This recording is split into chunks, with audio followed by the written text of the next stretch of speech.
ASI Sandeep Kumar ने खुद को गोली मारकर सुसाइड की और अपने मामा के मकान में उनकी डेड बॉडी मिली। जहां पर मामा का खेत था वहां पर एक सेंटर बना हुआ था, जगह बनी हुई थी, वहां पर इन्होंने अपने आप को गोली मारी। ये है संदीप कुमार।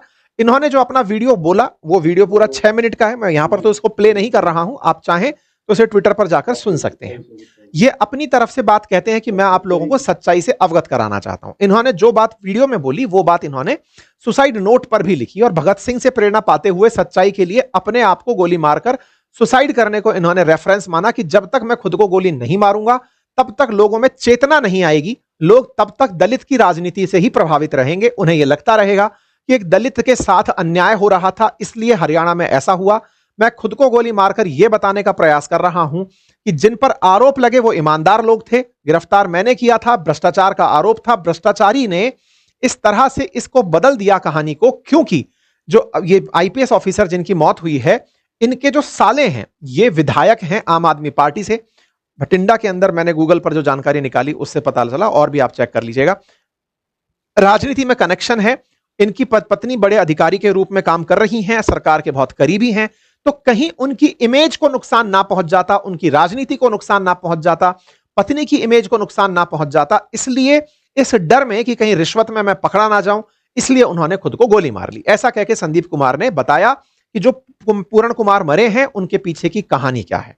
ठीक है, तो संदीप कुमार की पूरी कहानी में जो सार है वो मैंने आपको बता दिया। बाकी आप पढ़ना चाहेंगे तो ये पूरा कंटेंट हम टेलीग्राम पर या हमारी वेबसाइट अंकितइंस्पायरइंडिया.com पर भी आपसे साझा कर देंगे। इन्होंने कई आरोप लगाए, उनमें से था राव इंद्रजीत को बचाने के लिए 50 करोड़ की डील का मामला। इसमें इन्होंने यह भी बताया कि नरेंद्र बिजारनिया जो हैं, एक ईमानदार ऑफिसर, नरेंद्र बिजारनिया उस समय रोहतक के एसपी थे, जिन्होंने इनको गिरफ्तार करने के लिए, या फिर कहिए कि भ्रष्टाचार के मामले में जो, अच्छा मैं इस बीच में फिर से एक बार याद आपको दिला दूं, जो शुरुआत में मैंने बताया था, इस पूरी कहानी को अगर एक बार के लिए आप देखें तो यहां पर लिखा है कि इनके सामने नरेंद्र बिजारनिया अड़े रहे, इनके सामने ईमानदार अफसर नरेंद्र बिजारनिया अड़े रहे। उन्होंने अपनी पोस्टिंग के दौरान हमेशा ईमानदारी से काम किया, भ्रष्टाचारियों को तो छोड़ो अपनी सैलरी से गुजारा करते थे।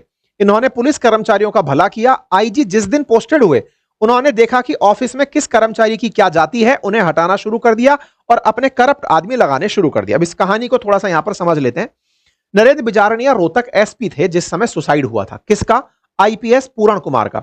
उस समय जब सुसाइड हुआ था तब नरेंद्र बिजारनिया एसपी थे और नरेंद्र बिजारनिया की ही संभावित टीम ने उनके ड्राइवर को गिरफ्तार किया था। जो गनमैन और ड्राइवर के बारे में चर्चा आ रही है, सुशील कुमार नाम का जो व्यक्ति है, जिसको रंगे हाथों इन्होंने पकड़ा पूर्ण कुमार की मौत से एक दिन पहले। तो असल में पूर्ण कुमार का परिवार नरेंद्र बिजारनिया की गिरफ्तारी की मांग कर रहा है कि उन्होंने जानबूझकर हमारे पति को फंसाना चाहा। वहीं दूसरी तरफ संदीप कुमार जब अपनी जीवन लीला समाप्त कर रहे थे तब नरेंद्र बिजारनिया के पक्ष में बयान देकर जाते हैं कि यह अधिकारी तो बहुत ईमानदार अधिकारी है, लेकिन इस ईमानदार अधिकारी ने उस आदमी को, जो आदमी अपने सीट पर आकर के पहले जाति ढूंढता था, कौन सी जाति के लोग यहां हैं, उन्हें अपने अनुसार लूंगा, और अपने हिसाब से वो अपनी जाति के अनुसार उन्हें हटाता था और लगाता था और अपने करप्ट आदमियों को अपने साथ रखता था। उस पर जब कार्रवाई करने का प्रयास हुआ तो यह आदमी नरेंद्र बिजारनिया पर ही आरोप लगाकर मर गया कि मैं इसके कारण मर रहा हूं। ठीक है, गनमैन सुशील जो था, जो कि आईपीएस जो मरा पूर्ण कुमार है उसका गनमैन था, उन आदमियों को पता था कि किस फाइल में गलती है क्या, और लोगों को बुलाकर पैसे मांगने शुरू कर दिया। अब ये फाइल की कहानी क्या है ये जान लो। जैसे मैंने आपसे कहा कि थाना प्रभारी और एसपी ये तो हो गए सबसे प्रभावशाली पद, बीच के पदों का क्या हुआ, जैसे डीएसपी, एडिशनल एसपी, इन पदों का क्या होता है? असल में क्या होता है, पुलिस के अंदर फिर चैनलाइज कर दिया जाता है कि अगर एसपी तक फाइल जानी है तो वाया डीएसपी, फिर एडिशनल एसपी, फिर एसपी तक जाएगी। कई बार एसपी सुपर सक्रिय होकर के सीधा थाना प्रभारी से सेटिंग कर लेते हैं, बीच के इन लोगों से कह देते हैं कि फाइल को सीधा आने देना, कोई बीच में इंटरफेरेंस नहीं करोगे। लेकिन जब अकाउंटेबिलिटी तय हो जाती है, बहुत से केसों के अंदर जैसे डीएसपी को अकाउंटेबल कर दिया जाता है, जैसे कि पॉक्सो के मामले हो या फिर महिलाओं से जुड़े मामले हो, रेप के मामले हो, तो फिर डीएसपी थाना प्रभारी को मॉनिटर करता है। तो कई बार आपके पास वो पावर होती है जिससे आप नीचे के काम को प्रभावित कर पाते हैं। ये जो की पोजीशंस हैं जिनमें लड़ाई असल में इसकी पावर की चल रही होती है, ऐसे ही एसपी से भी ऊपर की कई फाइल जो डीजीपी तक जानी होती हैं वो वाया चैनल आईजी होकर जाती हैं। आईजी क्या होता है? आईजी पूरे संभाग का एक तरह से एसपी कहिए। तो कई बार आईजी अति सक्रिय होकर आईजी मतलब एसपी को इंस्ट्रक्शंस देने लगता है, उनके कामों में प्रभाव डालने लगता है। तो एसपी में एसपी की जो फाइल है उस पर आईजी का इंटरफेरेंस बढ़ने लगता है कि तुमने ये क्यों नहीं किया, जांच मांग ली, तुमको तुम्हारे क्षेत्र में ऐसी दिक्कत क्यों हो रही है, जांच मांग ली। फिर वो फाइल चलकर आती है और उस फाइल में कमियां होती है तो उसका प्रोफाइल खराब होता है एसपी का, तो फिर एसपी को दबा के रखने के लिए ये बीच के जो पद हैं ये चल रहे होते हैं। ये बिल्कुल वैसे जैसे कलेक्टर के ऊपर संभागीय आयुक्त जो है वो कलेक्टर पर प्रभाव जमा के अपनी पावर सिद्ध कर रहा होता है। एनीवे, लेकिन फिर भी पावरफुल कलेक्टर ही जिले के अंदर होता है। अब क्या होता है कि यहां पर गनमैन की मामले की बात है कि बोले कई फाइलें जो पहुंचती थी वो उसमें गलतियां निकालता था और गलतियां निकालकर पैसे मांगने का काम शुरू करता था। इनको पता होता था किस फाइल में क्या गलती है, और ऐसे में जब ये लोग पैसा मांगते थे, इसकी पत्नी आईएएस है और साला विधायक है और न्याय हमेशा जनता करती है, तो मैं आज सच्चाई बता रहा हूं। जो इनके खिलाफ भ्रष्टाचार की शिकायत दी गई थी उसी से डरकर इसने सुसाइड किया है, ऐसा कहते हुए संदीप ने खुद को गोली मार ली। कहा कि गनमैन और ड्राइवर की मिलीभगत थी, ये एक जगह से रिश्वत कलेक्ट कर रहे थे, वे पैसे गाड़ी के डैशबोर्ड में ही रह गए और ये गाड़ी लेकर के चला गया था, तो भ्रष्टाचार की जांच होनी चाहिए, ऐसा संदीप बताते बताते गए।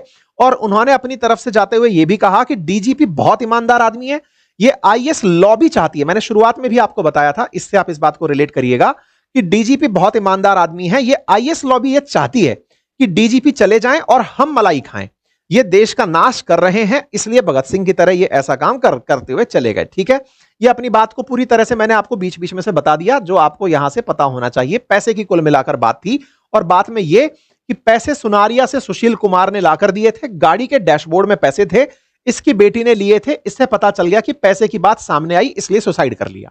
ठीक है, ये मतलब पूरण कुमार के बारे में जो बात है, जो आरोप लगा उनके बारे में। अब पूरण कुमार का भी पक्ष जानेंगे, लेकिन सबसे पहले सबसे ताजा जो अपडेट है आपने वो जान लिया। पूरण कुमार पर आरोप लगा रिश्वत के पैसे का, कि रिश्वत ली थी, इस चक्कर में उन्होंने पकड़ में ना आ जाए इसलिए उन्होंने सुसाइड कर लिया। अब यहां से पहला एक मामला तो सेटल करते हैं, और वो ये कि क्या भ्रष्टाचार एग्जिस्ट करता है। देखिए, कितना भी सरकारें अपनी तरफ से चिल्ला चिल्ला कर कह दें कि हमने भ्रष्टाचार समाप्त कर दिया, हमने काला धन समाप्त कर दिया, सब आपकी आंखों के सामने है, और जो पावर में है उन्हें सब पता है कौन भ्रष्ट ऑफिसर है, कौन कितना पैसा मंथली खाता है, कौन कितना पैसा इधर से उधर करता है। अगर ये बात मैं बोल करके सच पहली बार बता रहा हूं तो फिर मुझे भी डोनाल्ड ट्रंप की तरह पुरस्कार के लिए नामित कर दिया जाना चाहिए। ये इतना ओपन सीक्रेट है कि बस ये सीक्रेट ज्यादा है, ओपन कम है ना। सबके बारे में सबको पता होता है। ऐसे में इनका जो आरोप है ये आम जनता को बताने के लिए था कि सुन लो दुनिया वालों, वो भ्रष्टाचारी था। महकमा सबके बारे में सब जानता है, एसपी साहब की कितनी बंदी हुई है, कि इंचार्ज साहब की कितनी है, कि डीएसपी का कट कितना है, कि सबका। ऐसा नहीं है कि पूरा महकमा करप्ट होता है, बहुत से लोग यहां पर। और इंटरेस्टिंग बात मैं आपको बता दूं कि हर महकमे में कुछ ईमानदार लोग भी हैं।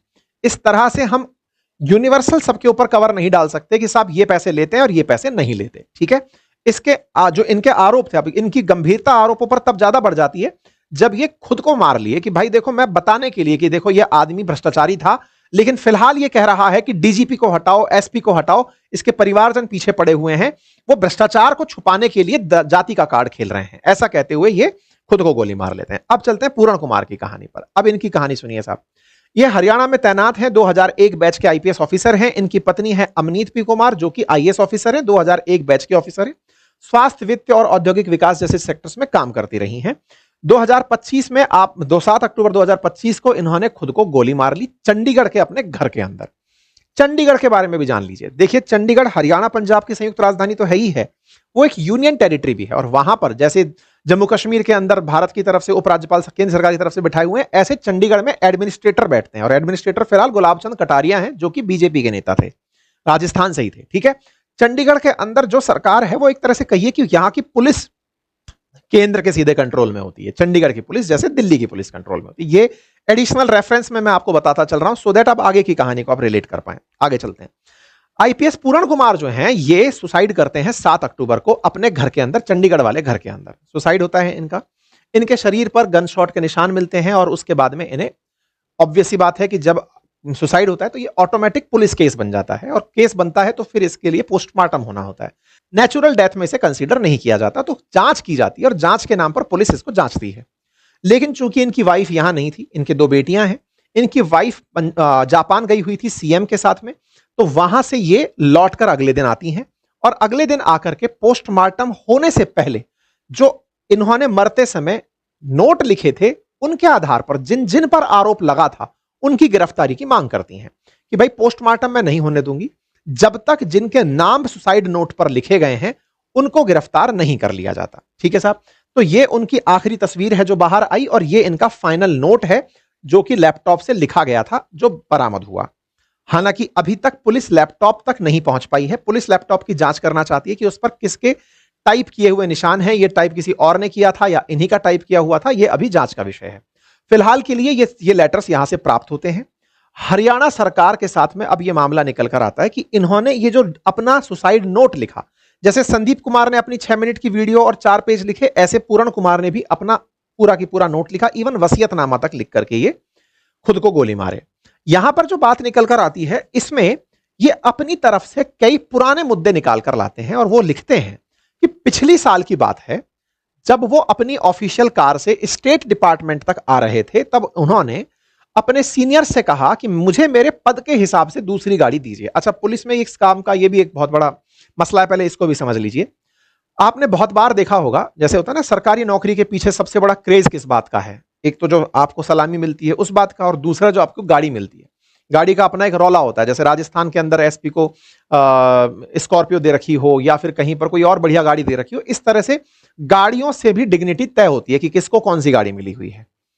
पद के हिसाब से अगर छोटी गाड़ी रह जाती है या फिर आपको पद ऐसा दे दिया जाए जो खांचे का हो। खांचे का पद का मतलब क्या होता है? आप हैं बड़े आईपीएस ऑफिसर, लेकिन पद आपको ऐसा दे दिया जहां काम ही नहीं है।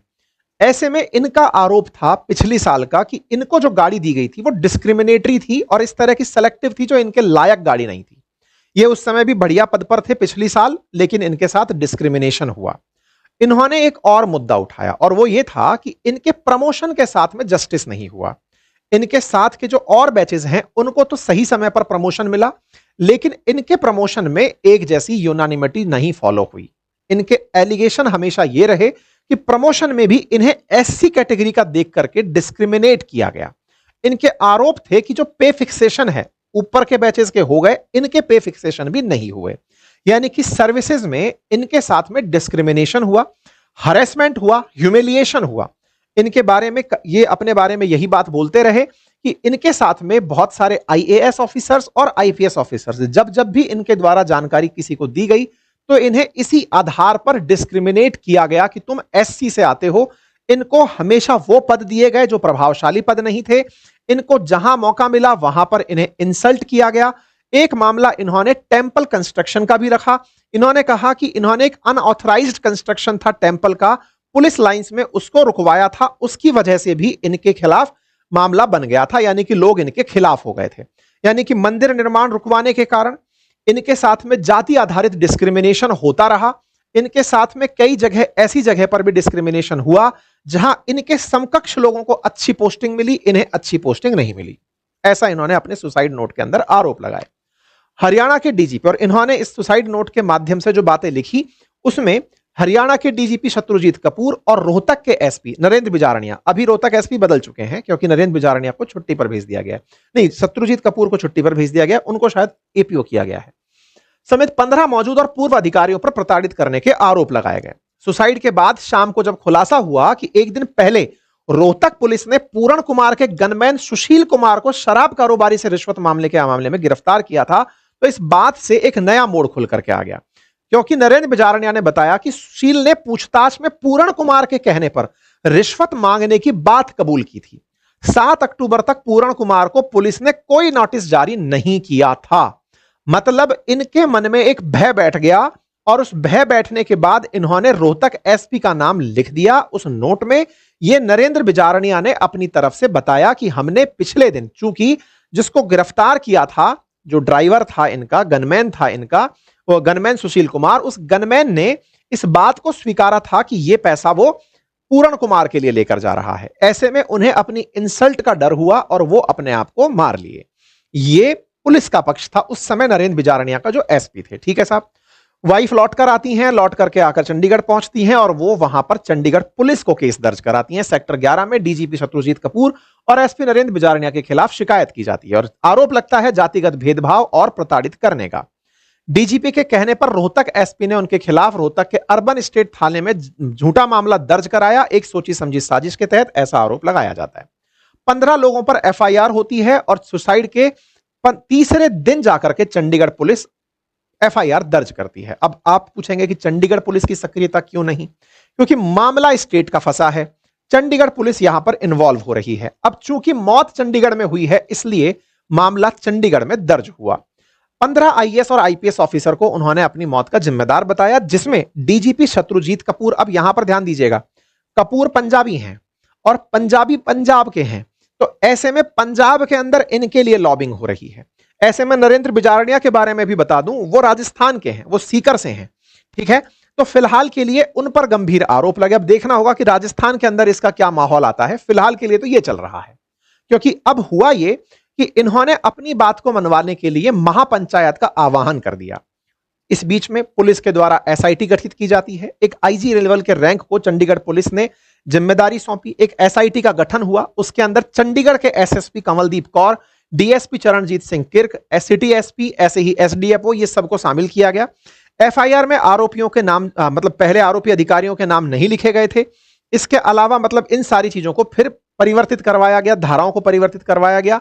इस बीच में पोस्टमार्टम नहीं हो पाया, क्योंकि पोस्टमार्टम से पहले मांग की जा रही थी उनकी पत्नी के द्वारा कि उन नामजद लोगों को गिरफ्तार किया जाए जिनके दबाव में एक व्यक्ति ने सुसाइड कर लिया। ऐसे में पोस्टमार्टम के लिए परिवार सहमत नहीं हो रहा है। सरकार के द्वारा बार बार आश्वासन दिया जा रहा है कि हां, हम उनको कड़ी से कड़ी सजा देंगे।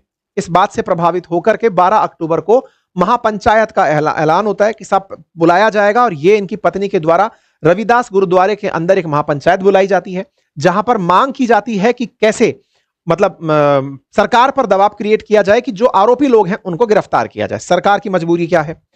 सरकार की मजबूरी यह है कि पुलिस के सबसे बड़ी मुखिया के ऊपर सवाल जा रहा है, चीफ सेक्रेटरी के ऊपर सवाल जा रहा है, प्रशासन जिनसे चल रहा है उनके नाम उसमें चले आए। तो सीएम की मजबूरी यह पड़ गई कि उन लोगों को सीधा अगर उठाकर गिरफ्तार कर लिया जाए तो फिर सारा सिस्टम कैसे चलेगा। लेकिन यहां पर दूसरा सवाल जो हमको पढ़ाया जाता है, समानता का अधिकार, उसका क्या हुआ? हम तो ये कहते हैं कि हमारे देश में तो कितना भी पैसे वाला हो चाहे आम आदमी हो, न्याय के सामने सब समान। लेकिन यहां पर न्याय कहीं ना कहीं कॉम्प्रोमाइज होता दिखा परिवारजनों को, इसीलिए उन्होंने महापंचायत बिठाकर एक प्रेशर बनाने का प्रयास किया ताकि सरकार कुछ कार्रवाई करे।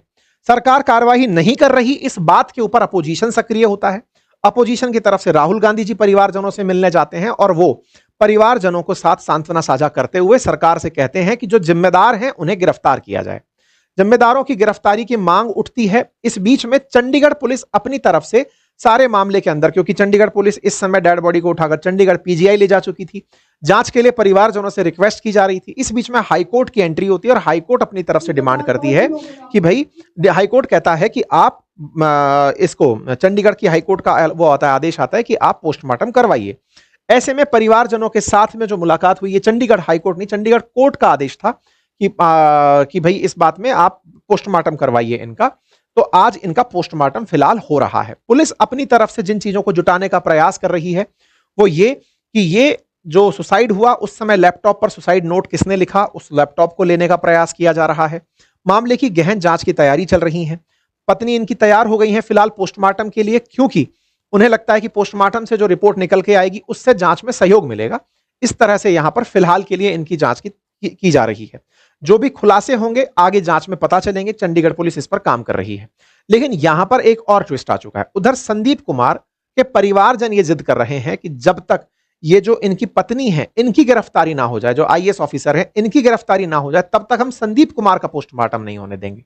वो आरोप इस तरह के क्यों लगा रहे हैं? बोले इनके चलते सब लोगों की जो गिरफ्तारियों की बात आ रही है, इससे पूरे प्रशासन पर दबाव आता चला जा रहा है। ये पूरी की तरह से जाट की राजनीति, वो दलित की राजनीति करते हुए दबाव बनाने का प्रयास कर रहे हैं। तो अब हरियाणा में नया ट्विस्ट ये है कि एक पोस्टमार्टम तो आज पूर्ण कुमार का हो रहा है, लेकिन संदीप कुमार के पोस्टमार्टम का भी अपडेट आना बाकी है। इस बीच में सरकार ने डीजीपी को छुट्टी पर भेज दिया है और उनकी जगह पर ओपी सिंह को ऑफिशियली पुलिस फोर्स का नया डीजीपी नियुक्त किया गया है कार्यकारी तरीके से, और वो इस समय हरियाणा के डीजीपी का काम संभाल रहे हैं। तो ये एक तरीके से पुलिस के अंदर भ्रष्टाचार, पुलिस के अंदर पदों की नियुक्ति, जाति व्यवस्था, कास्ट डिस्क्रिमिनेशन, तमाम चीजों से जुड़ा मामला है। राजनीति भी इन्वॉल्व है। इन सारी बातों को संभवतः हमने एक सेशन में समेटने का थोड़ा बहुत जो प्रयास किया वो आप तक पहुंचा होगा। राहुल गांधी जी की तरफ से, कांग्रेस की तरफ से जो ट्वीट्स हैं, ऑल इंडिया कांग्रेस कमेटी की मांग है कि भाई इस मामले की जांच होनी चाहिए। एक पुलिस अधिकारी जिसने सुसाइड करते समय यह बात बोली कि मेरे साथ इस लेवल पर डिस्क्रिमिनेशन हुआ, उसकी जांच की जानी चाहिए, इस तरह की कांग्रेस द्वारा मांग की गई। ठीक इसी तरह से सरकार की तरफ से चिराग पासवान ने भी उनको परिवारजनों को आश्वस्त किया कि हां, वो पूरी तरह से जांच होगी। अब पूरी तरह से चंडीगढ़ पुलिस की निष्पक्ष जांच पर भरोसा करते हुए पोस्टमार्टम किया जा रहा है और आगे की चीजें तय की जा रही हैं। हरियाणा के बारे में मैंने आपको बता ही दिया कि किस तरह से यहाँ के जातिगत समीकरणों का प्रभाव पड़ता है। तो उम्मीद है कि फिलहाल आप लोगों को ये जाति पूरी बात जो है वो समझ में आ गई हो। बाकी जो भी तथ्यात्मक रूप से आपको अतिरिक्त जानकारी हो, कृपया करके कमेंट्स में अपडेट करें। फिलहाल के लिए इतना ही। जानकारी पसंद आई हो तो साथियों से साझा करें। आप इस विषय पर क्या सोचते हैं, अपनी राय कमेंट बॉक्स में जरूर डालें। बाकी अपनी पाठशाला और बातें बाजार की पर उपलब्ध हैं हमारे ऑफर्स, आप जिन्हें जाकर देख सकते हैं। Thank you so much.